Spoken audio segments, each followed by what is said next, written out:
This is your weekly reminder that your chest does not define you as a person. My latest news article bestie is truly making the breast of a tough situation. And yes, child, I did say breast. I was born with a condition called Poland syndrome, which means the muscle on this side of my chest is deformed, which is why this side is a lot smaller than this side. TikTok tastemaker Rebecca Butcher, she's 25, she's in the UK, and she is doing it. And by it, I mean spilling boob tea about her very rare condition called Poland syndrome. I noticed it when I went through puberty that one of my boobs was growing and the other one wasn't. So I went to my doctor and they said, you haven't finished going through puberty yet. It's fine. It's nothing. It will grow. More years went by. Now she's into her 16s and 17s and she's having to like stuff her bra with socks. I don't know about y'all. I've never been there, but it does not sound like a cute little habit. It's one thing if you just don't have big enough boobs. When you only have one, I could imagine that just not being the best feeling, especially in like the girls' locker room. So she was stuffing. She was wearing like turtlenecks, just things that she didn't really want to do, but kind of felt like she had to because she didn't want any of her peers to know that she was kind of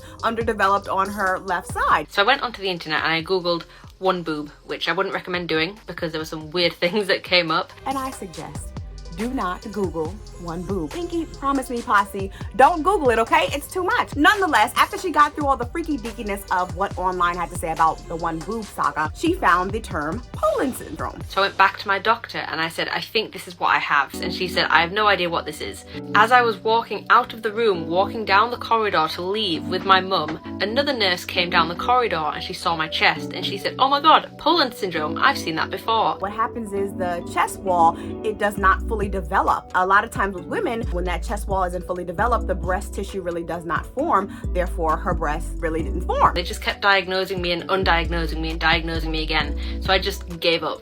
I just stopped going back. Almost every doctor she saw was like, well, just get an implant. We'll just get an implant. We'll just get an implant. But my girl didn't want one. So she was feeling very stuck and of course, very isolated and alone. She didn't want to tell anybody and she really didn't have anyone who understood her around her. So thankfully, she found and is now building a community on social media. So I decided instead to just find a community of people like me and ask them about how it affects them and kind of work it out for myself. And even in some of the comments of her videos, people are like, hey, a friend of mine had to deal with this, or my friend's sister has this as well, and you know, she's dealing now, or she's done X, Y, and Z to kind of overcome and heal and compensate for what's going on with her. A lot of times it's hard to muster that confidence when you are feeling like you're different or you're singled out for being different. It is impressive that she's able to be confident, but even Rebecca herself says, you know, there are times where I can't go out the house, I don't want to leave my room. Thankfully, that hasn't stopped her, and I hope that the community that she's building and the presence that she has online reduces some of that anxiety and that stress around just being who she is, not different, just who you are, girl. I need y'all to hit the blick on that like and subscribe button, okay? Thank ya.